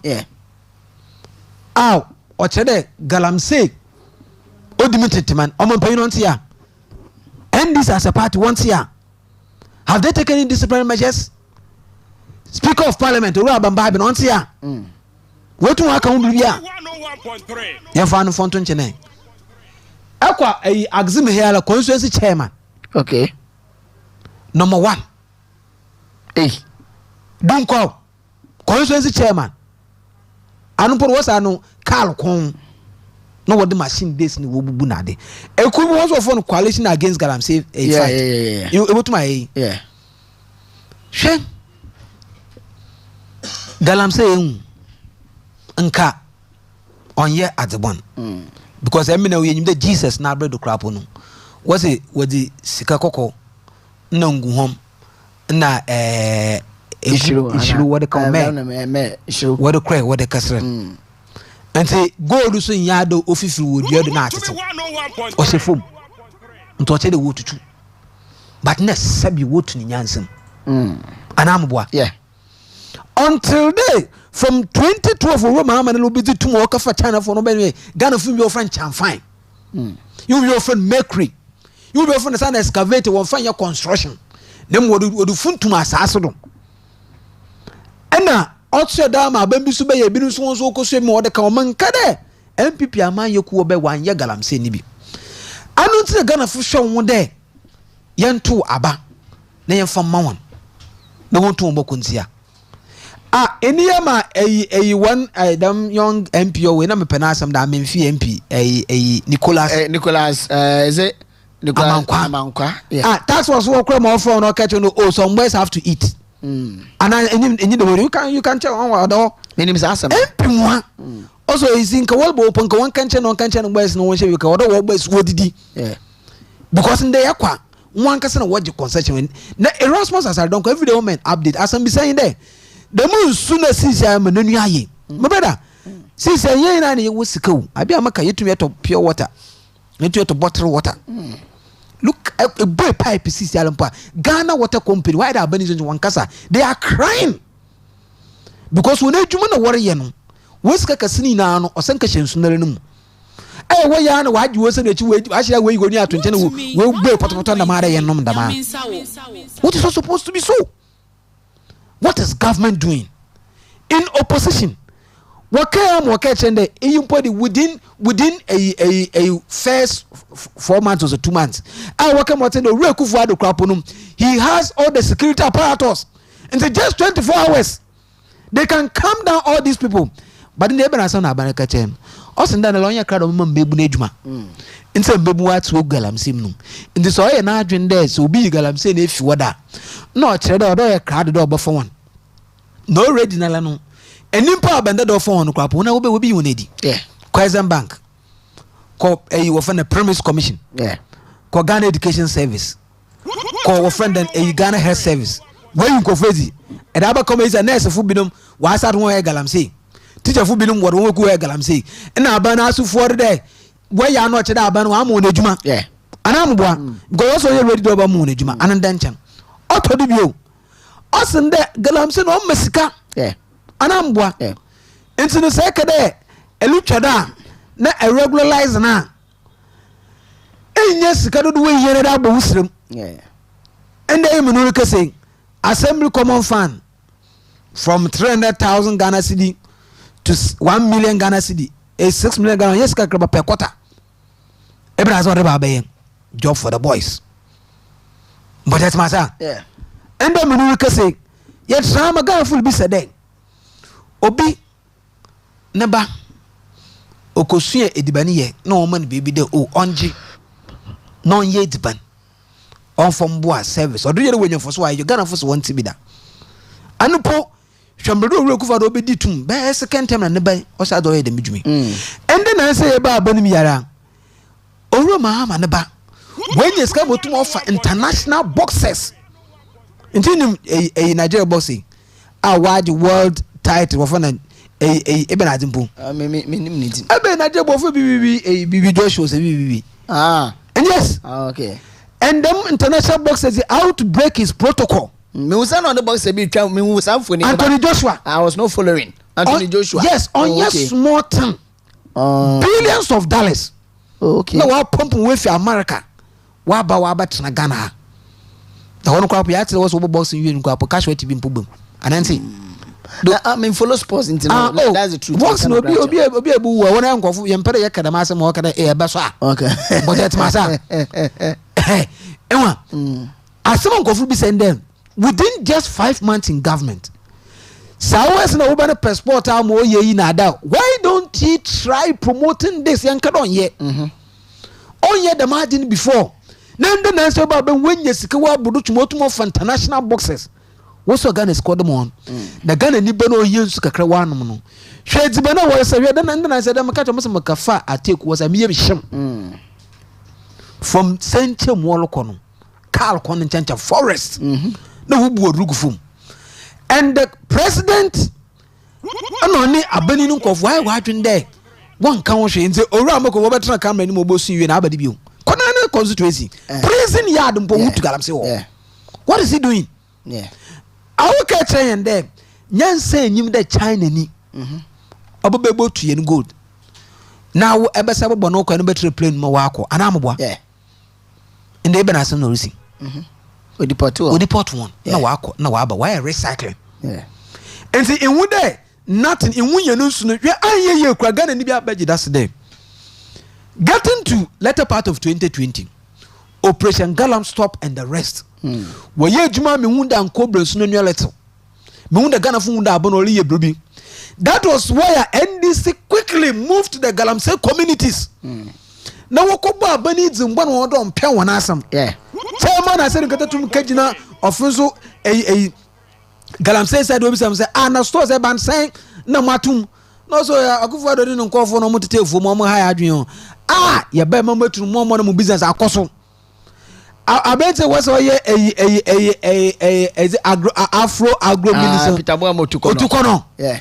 And then now a Ghana hub. Okay. An energy hub CEO. Okay.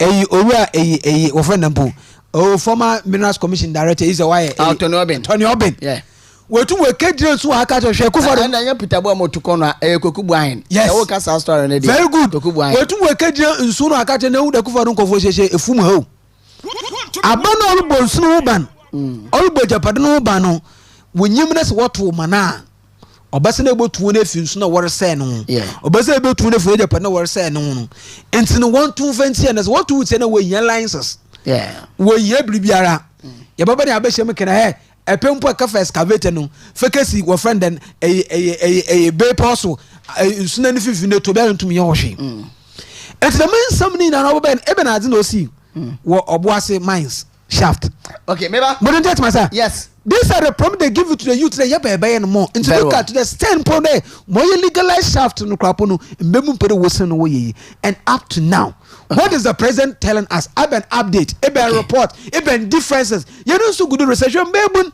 na ise wo school as sabi wo nyelu for free. Na do ko secondary school. Don ko sua de nombra. E wo belu ko no han. Na so han. Otum kasa wo ebribiara. Bonyimde itiwu na yi na de be mofuru no wodo. Na abofum kudu secondary school no bofura. Ona munsu bona. Yaron all num because ebi a yem from na no privilege to be up to water pure water down on project masa into your boys another guys you school in cap and akasha cap na asna num the do so aba kan wi ebi onum nsufi no na wa mani fanti esro mo mpani okay meba o de man penini so be sambasi esan ko hwa ade bi ba okay na yetoa so bajaw momfa the insight the bokrata no sa release no ento so ma biem just seconds flash na afei yekokweti o mampeni video no tino se paper ne ba na yekokweti video na wo ka se NPP aban no na eye galamsey ntianam so ma galamsey kono aye den ediama NPP aban no and clearly it tells you say they can't fight galamsey NPP can't fight galamsey but so the inside the worker time ready afato sumame na no wakasa about galamsey sunsanso a enya ewo abomosu senior high school any STEM school no enya wo mo so enti ade no beto so na afei yakwa kweti o mampeni His Excellency John Dramani Mahama in opposition. So the paper on your screen, galamsey horror, abomosu senior high school and STEM students grapple with vision impairment due to polluted waters. Entiende John Dramani Mahama His Excellency ba ye and Crawford dane deaf and damp. Omo dane etiwni mum all because in sufini galamsey nsu a wono mo enu mosuku mu enso o ka kire nse oba betu galamsey so sa be ba choye kokwetie the first video no a yes that be we first video and wo ka say NPP fo na ye galamsey no enu tiye ntumfentie wo mo no na nde ya 20 o mo ma NDC aba adanti na nkrofo stay na no wono mo num galamsey ensuo but stress papa men dadamo and so ehia kokudro because one senior Mikayan gold is the one holding Ghana now, and because of galamsey intina we were 80 tons per year after year 135 tons additional be brave free galamsey, so we must be prepared to sacrifice in the fight against galamsey. Say production will come down. It means that exports will reduce. And then also the issue of employment. Because employment in the Enankodani Bebre, galamsey. Into Okotia galamsey, a lot of the young people who currently are surviving with galamsey would also get unemployed. Illegal mining. I know the Makanwa Sama Kanka. I'm saying the will to fight illegal mining anyhow.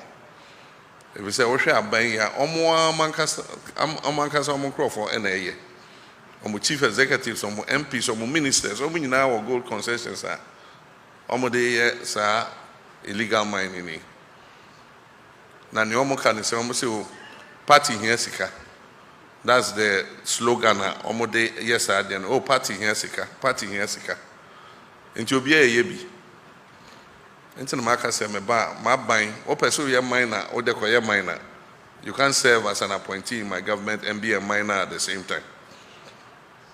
Now you're DC and now one of my party here sika Enunti and Oromo ye galamsey no 0248 071174 0248 071174 Bajoba na wabodi baby okasa free no wine snappy amame entie wo radio nim ana TV nim tie yen e wo phone no eso 0248 071174 0248 071174 na yentumi enje won so wadwenkyere on the show Mr. Sao friend say entumi remu a na o dia fa 0243 971714 and I think say network ni eye dwuma pa entino obetumi remu 0248 071174 na yendi enkomo honorable me hwe ni so obi ni etumi afa no na wanu gu asem so awoka ya ntiti da Okyeremaba America no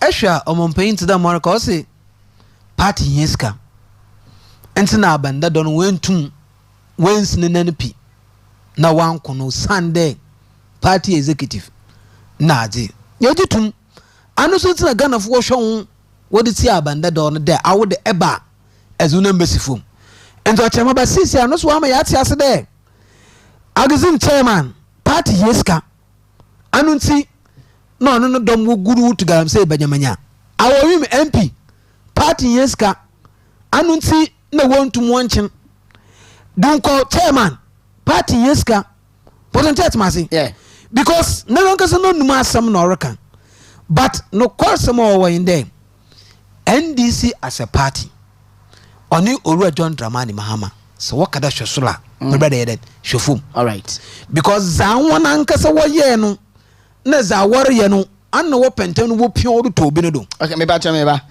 Sami obetumi asesa no manama me because I don't know why the lines are not coming because obia enyan room I don't know until fafa 0243 97 1714 it could be say omu room so line no na bia aye bisi basa 0243 97 1714 0243 97 1714 Inti ubetumi dia fair no so say we try first number na samba 0248 0248071174 no samba no afa 0243 97 17 14 tie be phone lines now to ubetumi every I think say we mum ayeye good evening good evening baby okasa free me kaza fikiri kuma pacho udi no maybe okay mami ntio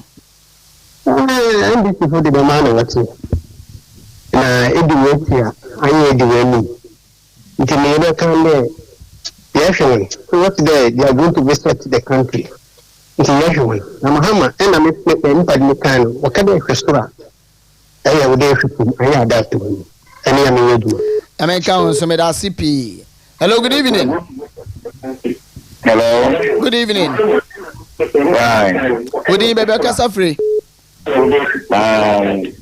David, Professor Bugoso. I mean to David. Hello. All right, David. And tell what TV name yes sir. Hello, good evening. Good evening, sir. Yes, sir.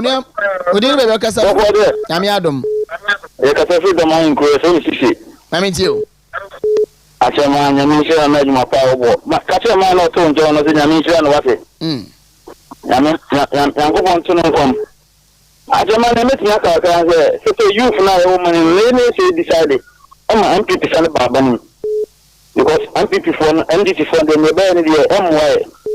Ama man ni go dey but make me black ni me papa kana Japan for kaka. So afiri campaign no be no. So all the buga mo say enum bisa jibwa awa you feel no nchini. Yes no. Anto sino na mai na MDC for so abeto sia no no. Nyamia na me ben MPP baba ni ma ben bi no appointment we mu. I am telling the Mr. Medasi. Hello, good evening.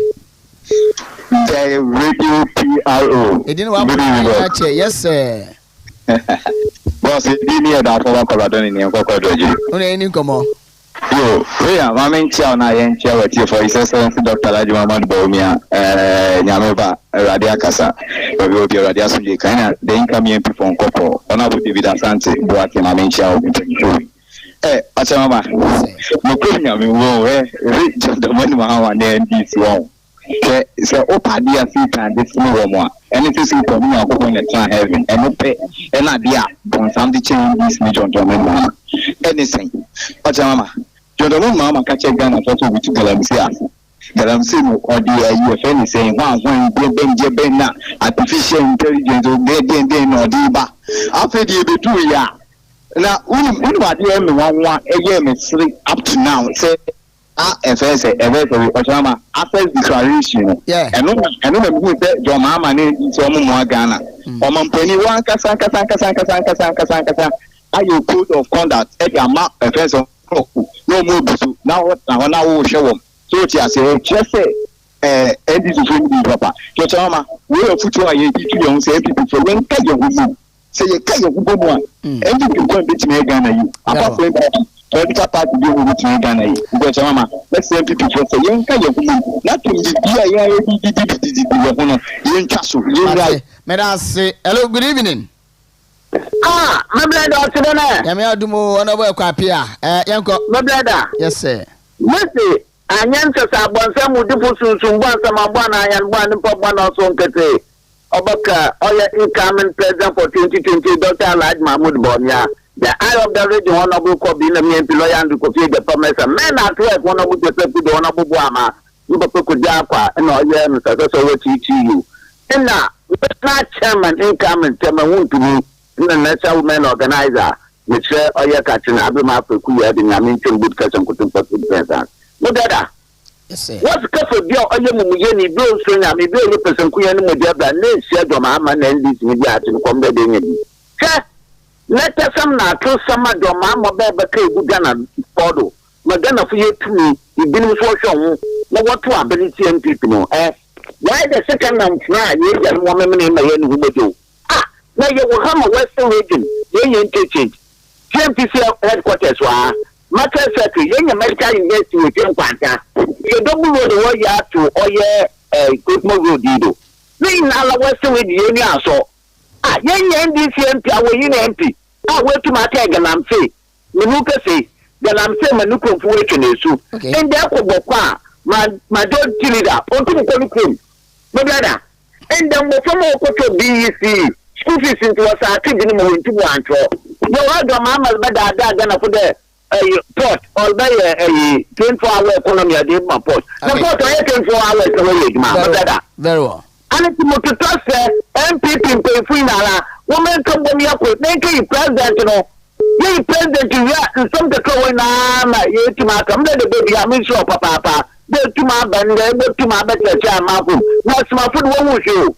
That's my food, and we have to remember. But now the super for one I would tell myself, hello, good evening. I'm out of my palm, but I'm for being you. Miss Rapia. I mean, Rapia. The other maker say, empty for Yeni Casa, I was here, who see to Pane, Fabberry, Fessi, and some degree them. I said, your mamma, I'm a boy. I'm a boy, Obi, I was saying, galamsey, Yeni galamsey, and never buy one of my galamsey because here. But I knew but the end, a presidential now, ye, any come was him. I didn't know what's a bazaar. And you're fine. I was saying, there come on, MPP. To me, dear, by the show 2020. Let's see a quick when you are this bottle almost say, and you're free.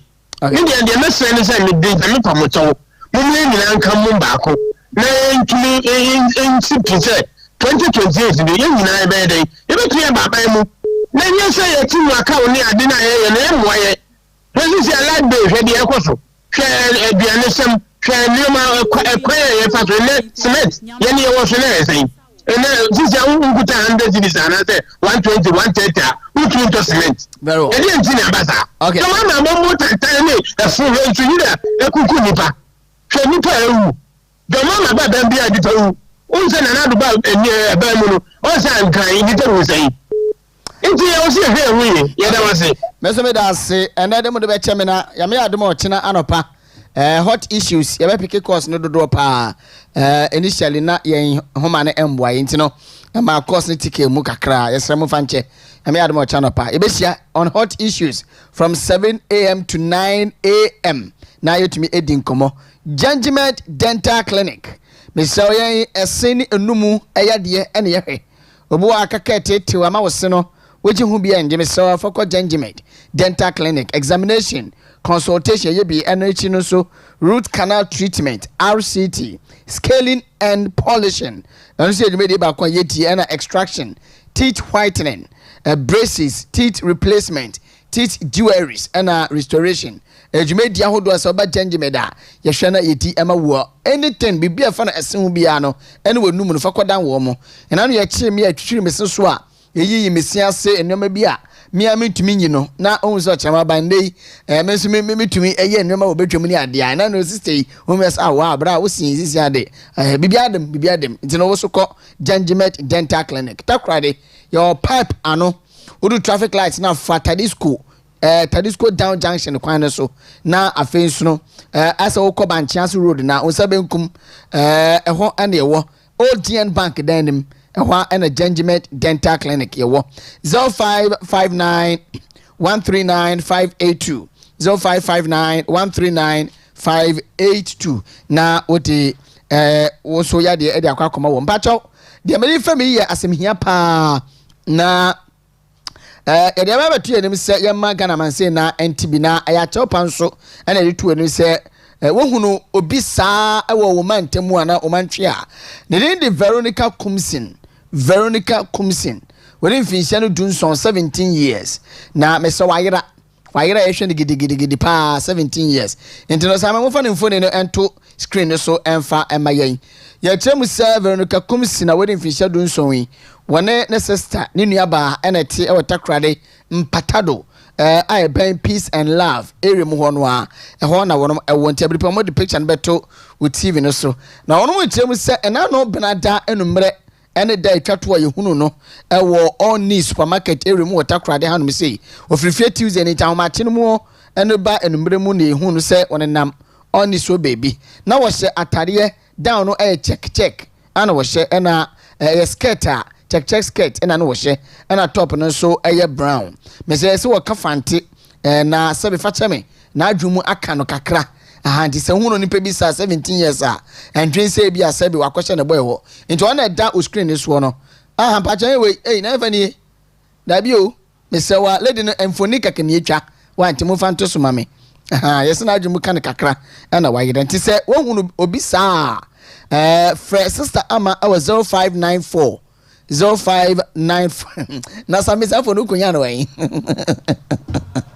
0594 361736 0594 361736 na Fred Veronica Kumsin ne sister na wamba emfa no anabo ya bra no kwanti emfansi yeah Okyeremaba menseme hia sem ebase bi na maka kroye akede e-levy mbra wodebo ka kire time na wa pass no wo kodo wateto ye na mom sembre no makon ma se was start the weef wa ya na arrest na yit wo de mama ya na mbwa ga de Ghana for na adwun kompoto wa we tue dem account da ma na na bi anandenchen auto de bio hwe NDC is trying to play smart with BC current BC candidates and parents don't want adwun ko e won wa se wa mo ayikfo would they be able to the parents to expect more cancellation this year or you cannot reduce intake in secondary school I'm telling you for the first time in Sibida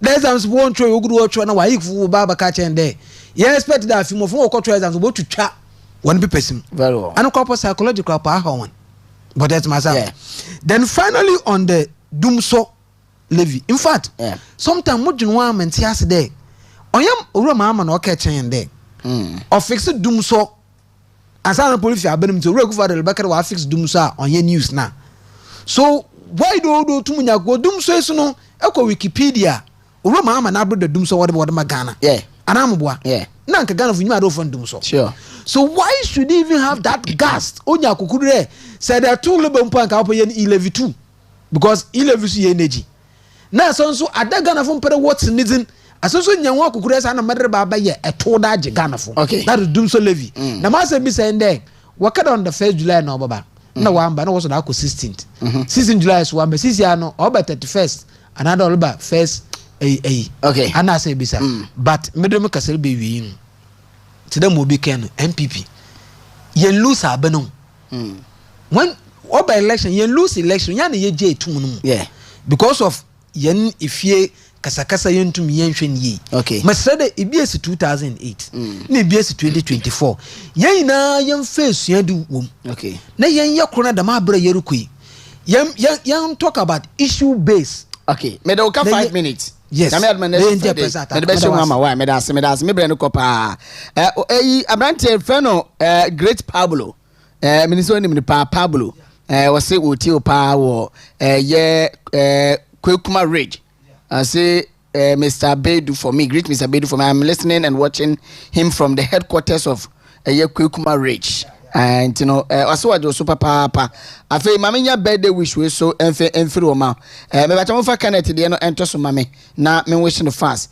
akwara keto wada o screen so mo de beto so no ne din ade ya wereko brobe na dodo na friend no Serena Williams the tennis player into no akwara keto a wada o screen so yi ya wereko brobe ne papa friend no Mr. Reku brobe say or wishing a happy birthday little baby girl well papa or wish your papa nyini cherry na also kosuku na nyini na yenim die anusu hu no na dia also esi wenu se papa wo ewiase mu daache no also wetumi aye nti no little girl happy birthday such an adorable lady ya mention your papa nda wode afi ba kon aka onfie ehomeda sipi menim samsi ase abena se wa mani upon the picture bi send mu a se bibia sansu ni wa na mediesi but the picture bi asu ni wa na mame nwehye okay so a happy birthday to Mrs. Cynthia Ekria Danso CEO of Cintas Beauty Parlor ewo Accra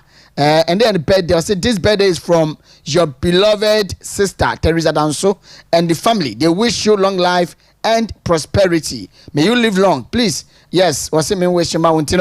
Our sisters and unuanom ne ebushani na no mo wish you a happy birthday Mrs. Cynthia Ekria Danso. Me din do Okyeremaba AS Enchill the radio PRO. Na ekabo won se nyame atom yen radio na etekoye due to yen technical issues bi no nyame adom ya resolve those technical challenges. So we are transmitting live on the frequency modulation as you know 101.3 Untumi radio and a Western Diamond TV so here live. It's programs ni na no bibia so esanko radio no so back sena na musi epe no nti e be se wo mo a ekoya na mo frefre yen ayete musu na ase na so na hihye ye de gu akoma ye yame adom aba ena ma se paso na modwen yam because na modwen se radio we aso na mo pe mo be se meti radio bia yame hye mo papa pasa matwen na motumi ama yaba mframa mu be mu a mo ba betie yes Kubara Baruki Ja Itabi Ajakrabi Rabasaka Abinzi Abazabaruku. I'm out of here. Good evening.